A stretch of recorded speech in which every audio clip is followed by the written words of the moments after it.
afternoon, everyone. All right, so my name is George. Okay, and we are happy to be with everyone here. Yes, and for the fact that you all are here this afternoon shows that you want to upscale your solar business. Not so. So you want to see how you can use other products to upscale that will give you good results, right? So before I begin, I want you all to give yourself a round of applause for being here. So thank you very much. All right. So now we'll be talking about the charge controller, the MPPT Grovolt charge controller. Please, is everyone with me? I want you all to focus, please. So we're talking about the MPPT charge controller. We all know that for us to have an optimal energy efficiency from our panel arrays down to our battery banks, we need a charge controller to achieve that. True of us, right?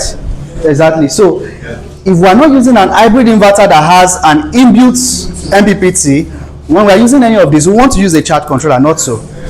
So on that note, who can define or help me explain what MPPT is? Let's start with that. We talk of MPPT, yes.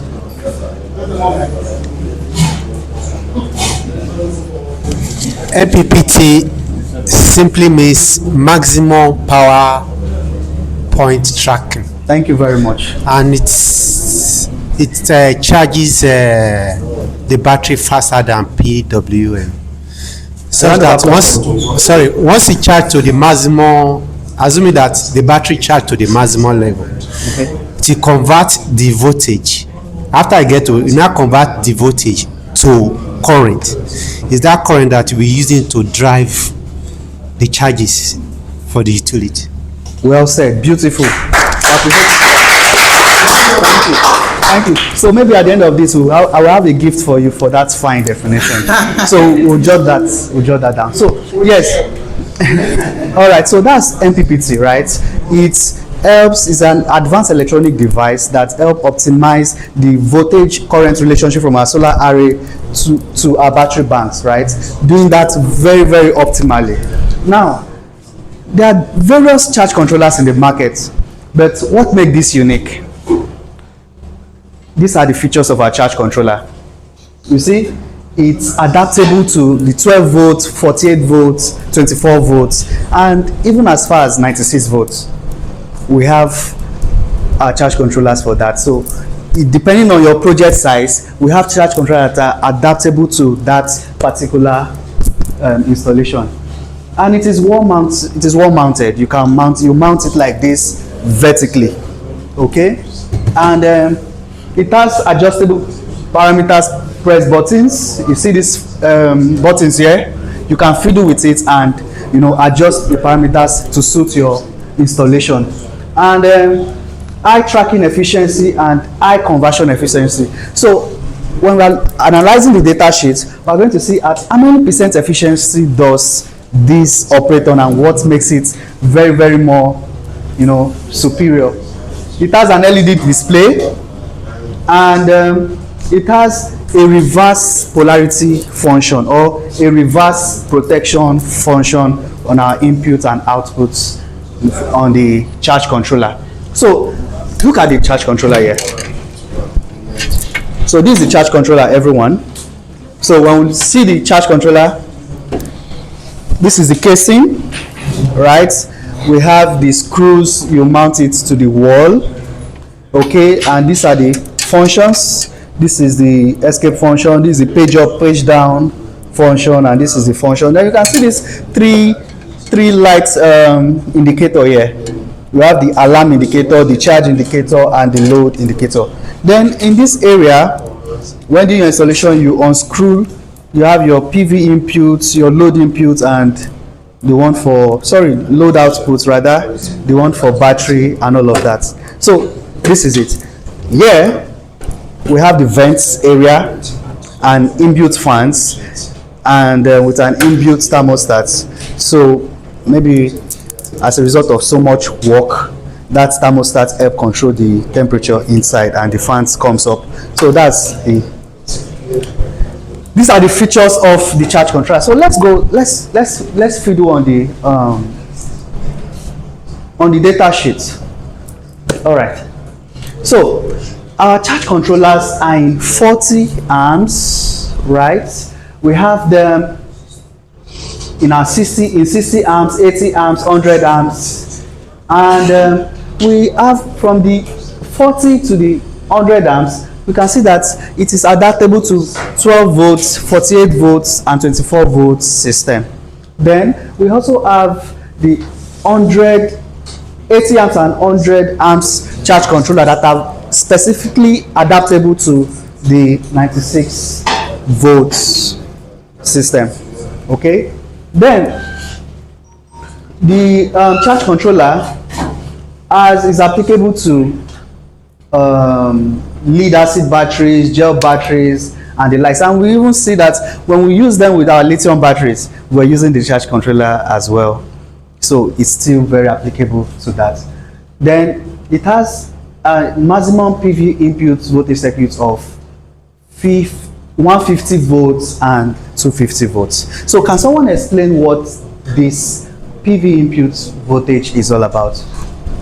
Trying to want to ensure your 150 volts, your charge controller is 150 volts solar input. Your PV input open circuit is 150 volts. How do we use that in connection with our installation, in connection with our sizing? How do we factor that using that information? Okay, let's give them.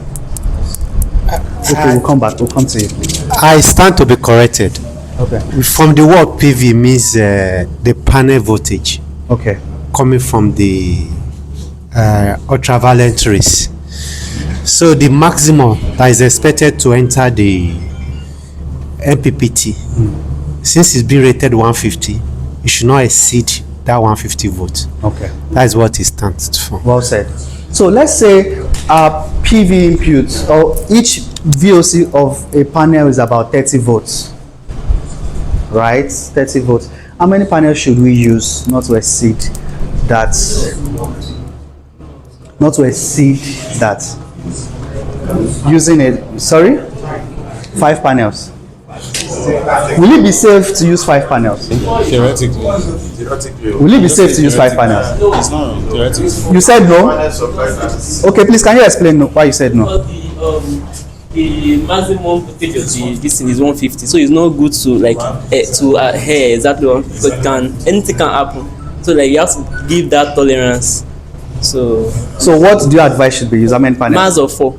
Beautiful. A round of applause for him, please. Thank you. So we want to use 4 too, because there could be, the panel during a very intense sun, it could even exceed that 30. So we are using 5 panels. It means it might be going way above that 150. So yes. Okay. What other function should we look at? Okay. Now, okay. Please a bit down, please. Come on. Up. I think you understand up. Yeah. All right. So we say, one of the functions we say it has the efficiency, right? So now the MPPT tracking efficiency or overall efficiency is about 98%. 98%.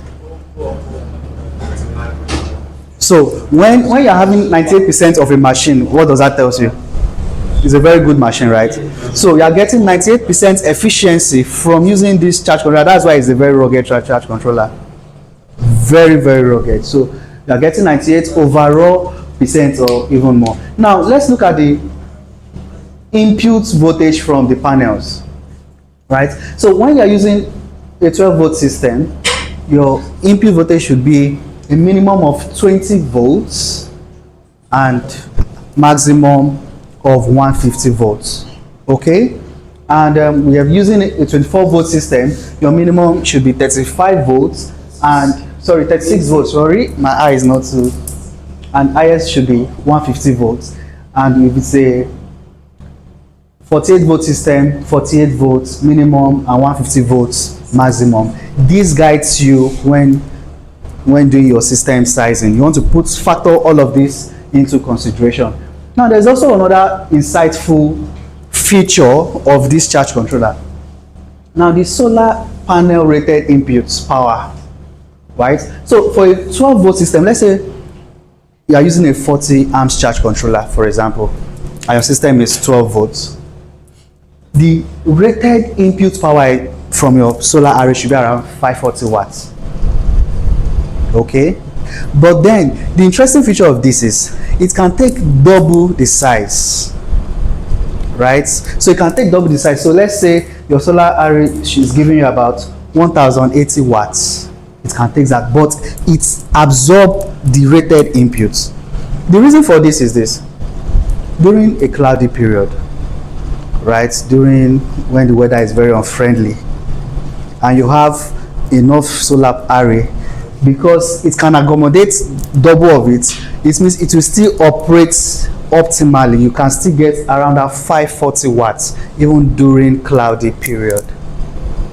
This is what many charge controller cannot give you, right? And during intense period, it takes that 540.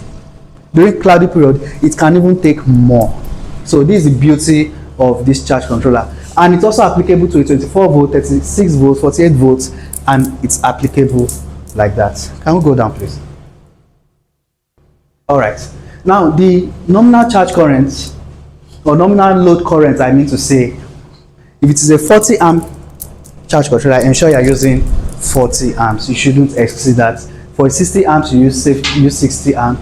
And there's another function I wanted. Okay, yes, the protection function. Beautiful. So you see, some of the feature it also have is input and output overflow voltage. So if your voltage is low or if your voltage is high, it controls it. So it's very, very fantastic. It controls it whether you have a low voltage or high voltage. Then input output anti protection polarity. So the thing is, let's say you connect negative to positive and positive to negative from your PV, it will not come up. It won't. But when you connect it right, it turns up. So it has that protection. Instead of getting the system burnt, it will rather not come up until you do the right thing. It has over temperature protection, I mean to say. So let's say the system is overheating and all of that. Because of the thermostat inside, it controls the temperature and it cools it off. You know, it has load over current protection as well. So all of these protection are put in place in this charge controller. So can you go down a bit? I don't know if I've exhausted almost everything. All right, so these are the basics of the charge controller. This makes it more unique, better than other charge controllers you have in the market. So you see, it's a very rugged charge controller. It has all of these features. So when you're using it with your Rico Plus or your Amuma, it gives you, sorry? Oh, yes. Thank you for reminding me on that function. Yes, that's also another important function that other charge controllers don't have. I would like you to show us a use case scenario. Yeah. So with this charge controller, you can parallel it. It can be parallel. You can use more on your system. You can see him in the side. You know this man? Yes, so this is one of our sites, Ekesin Farm. The owner of Ekesin Transport. He has a very big farm in Ekpe. So he has a very big farm there, fish pond and all of that. So we did a mini grid for him, yeah, at the time. So we can see that we are even using 2 charge controllers for him. We have other sites we can even use up to 4 or 5 charge controllers depending on your system sizing. So this is a very fantastic feature of this charge controller, something you can't use with other charge controllers. How do we feel about this information? Hello, are you with me? So how do we all feel about this information about the charge controller? Do we like it? Would we like to try it? So we will be expecting you to try it. I don't know if anyone has any question. Okay. All right. If you notice what was done in that picture was just both. Can we have that picture back on, please? Sorry. The picture. The picture, please. Yeah. Even this. This one. If you notice, both charge controllers are just, they just connect to the bus bar. Bus bar. The bus bar is actually the battery bus bar. Okay, so all the entire battery system was connected on that bus bar. The inverter took from that. The charge controllers are also sending their energy, yes, to that. Yes. So now I don't know if you might have noticed, if you've done paralleling of MPPT charge controllers before. Some people dissuade. They say don't do it, and that's why I just want to highlight that now. There's this funny thing about some other brands. Their MPPTs interfere with each other. Yeah. So the way the charging will go, one will disturb the other one from charging. I have noticed that on some other brands, but it was just smooth. Both of them share the load exactly.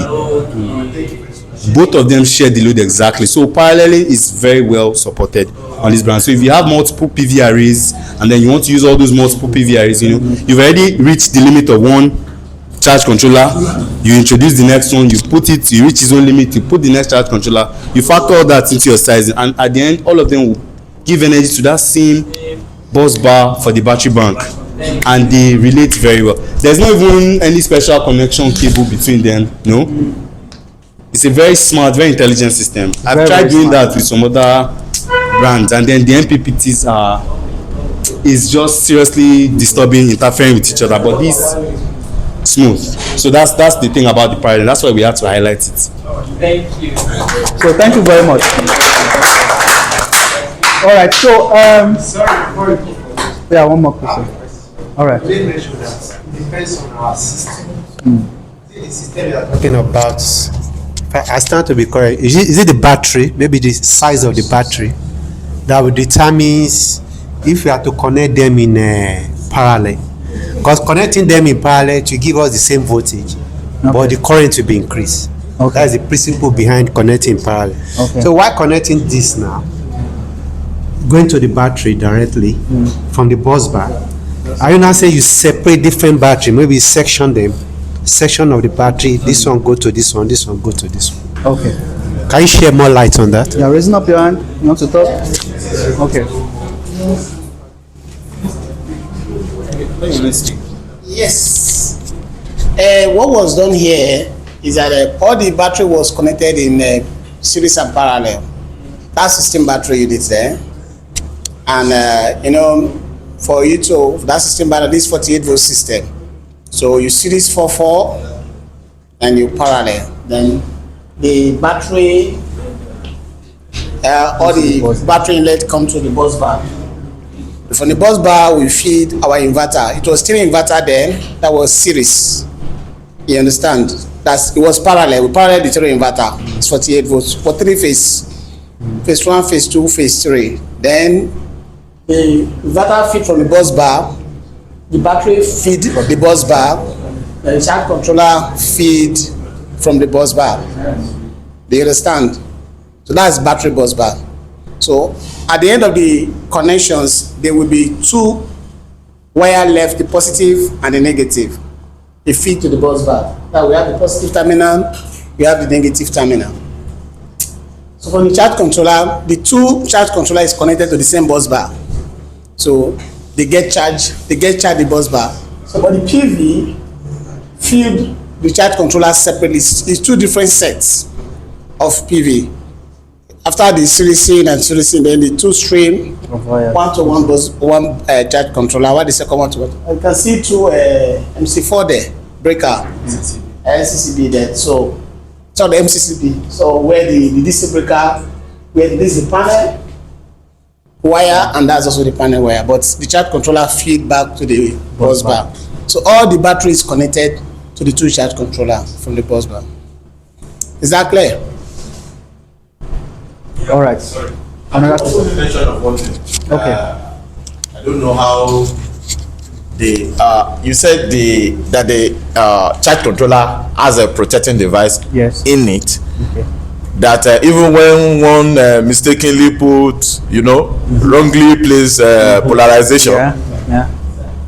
it will protect it. It's only that it will not come on.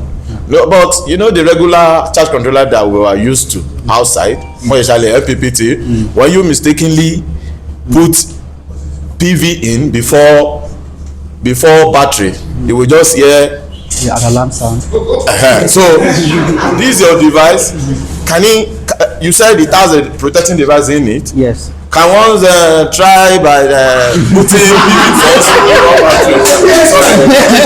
Based on what you just said. Okay, maybe. Please, You want to try yourself? Yes.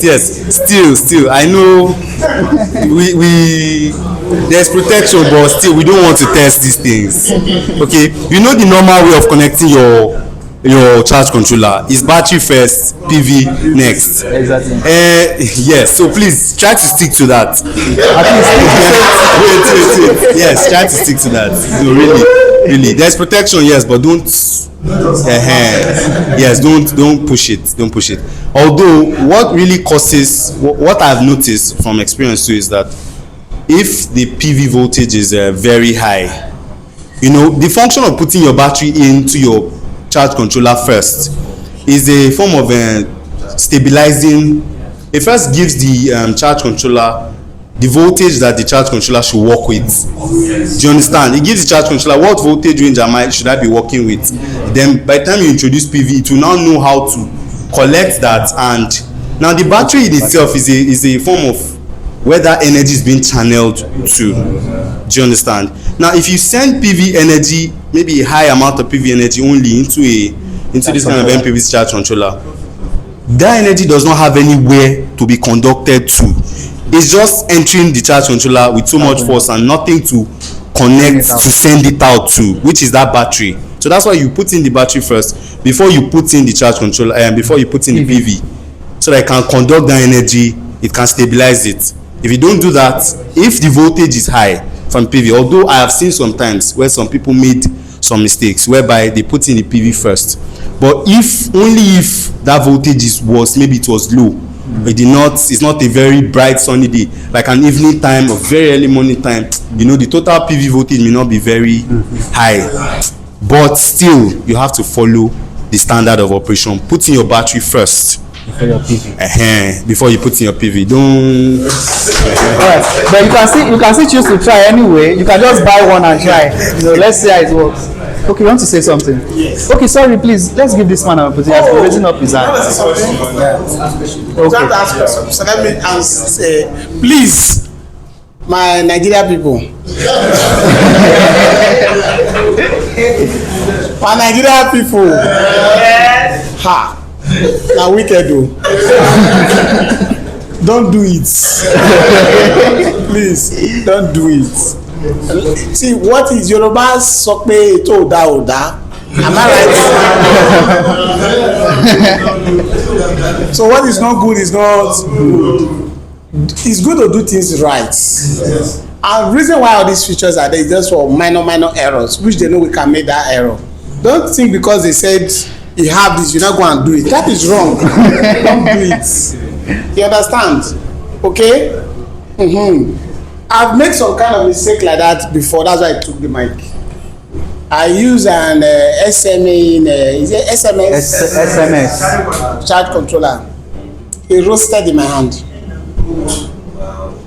Even the explosion itself, I almost get injured. Because what I put in was almost a 250 volts. It did BOA! And that time I claim most time when we make those mistakes is negligence. We are working, especially as an engineer, our head is always hot. So a lot of mathematics is going on there. Don't receive calls. I make it an habit that whenever I work, no matter that call, I'm not going to take that call until when I'm done with what I'm doing. So that's where most of us make that mistake. So when you are supposed to put positive, you'll be seeing positive, you'll see it as negative. That time all the village people will be activated. And you swap, and you do boy, their body will calm down. And I say, but they don't say. So device can malfunction even though there are certain level of guarantee. So that's why it's still better you do it right. So that even though there is a minor error, you can see he can still be able to protect himself. Yeah. I'm not trying to tell you that it doesn't work, but it works, but don't do it. I'm begging you. Yeah. Thank you. Also, thank you very much. Also, I forgot to mention, right? Our charge controller is 1 year warranty, right? So 1 year warranty. So we see, we are not just giving you a charge controller for because we want to sell, but we're also guaranteeing you on a 1 year warranty. If there's any issue on that, we'll have it handled for free. Okay, so we are now giving you assurance that this will work for you with a 1 year warranty. All right, please, you have a question. You have a question. Thanks, sir. My question is that, like, the giant controller contain the 4 level connected cable. The PVC, as in the giant controller, it's half different cables connected, as in PV terminal and battery terminal, and the third one is load terminal. I used to see the most engineers used to they used to collect the load terminal. Like, is there any reason, another reason, like why the load terminal spot was there? Okay, you want to answer that? Yes. Okay, so that load. Are you Okay, yeah, I'm sorry. Okay, he says that the charge controller usually has 3 places, 3 terminals. One, PV input. The other one is battery. Then the other one is a load. DC load. Are we familiar with that? Yeah. DC load. So how many of us usually make use of that DC load port? Anybody? Have you made use of it before? Well, it's useful, but you just notice that most times that DC load port, but usually, DC load, when it comes to DC load ports, you are talking about it will only power direct DC appliances. These little light bulbs that come with all these small solar kits that people sell. Those kind of small light bulb, DC bulbs. If you have all these DC fans, like rechargeable fans, they can work from this port. Yes, they can work from such ports. For as long as the voltage, please take note, for as long as the voltage of that device you are plugging into that DC port is compatible with the battery voltage. Are you with me? If we are charging a battery system that is a 12-volt battery system, and then you now want to plug all this light bulb that is 12 volts, small DC light bulb that are 12 volts, it will work fine. You have a rechargeable fan that works on 12 volts. Those, maybe they come with all this 12 volt adapter now that you plug it into the fine, it will work for it. Some of these fans, they call them solar fans. That is that solar fan that you're talking about. We plug it into the port. But what you just need to take note of is that the voltage of the battery system you are using must be compatible with the device, with that appliance, with that light bulb, with that solar fan. It's not that you are charging a 24-volt system and then you now want to plug in a 12-volt light bulb or 12-volt fan. It will damage that. Okay, because the voltage, you are feeding it too much voltage, damage. So the best thing, check that the voltage of that appliance that you want to power is 12 volts, the same as the battery voltage. Okay, the battery bank voltage is 12 volts. Or if it's a 24-volt battery bank, if they are not equal, you can desist. Or I know of some DC to DC converters. Yeah, so if you have a DC converter, you can put them in here. If it's a 24-volt to 12-volt converter, fine. That might be for that particular device. But these are some more specialized setups. But with your experience too in the field, you get more of that. All right. So I hope that you can use that DC load. It's usable, very, very usable. So basically, that load is most of our appliances. If you look at it, most of our appliances go for they are powered on normal inverter. Just normal inverter powers your light, your fan, the common devices used. We don't commonly use a lot of those DC appliances, so people easily just let it be. Do you understand now? Thank you very much. All right, thank you. So you are clear, right? So most of the load for AC output load is from the inverter. So reason why most installers just neglect it. So that's clear. So we'll be going on a 10 minutes break now. Okay. just 10 minutes break to just lighten up. So when we come back, what's the time, please? 12:23. 12:33. So like around 12:45, is it fine? Yeah. So around 12:45, we'll reconvene here. Then we'll take in the Ragnar series. That's one of our best-selling inverter right now. We'll take in the lithium battery and the tubular battery and the solar lights. So we'll be taking that by 12:45. Okay, but before you go, guys, I want you to notice that we have a bonus for who will answer our question when we finish. Yeah. For that, you have to focus with all the engineers Yeah. when they mention for the feature in each inverter. You have to know it because when we will finish, we will ask. And who will know this answer, we will take a bonus. Okay? Thank you. Yeah, thank you.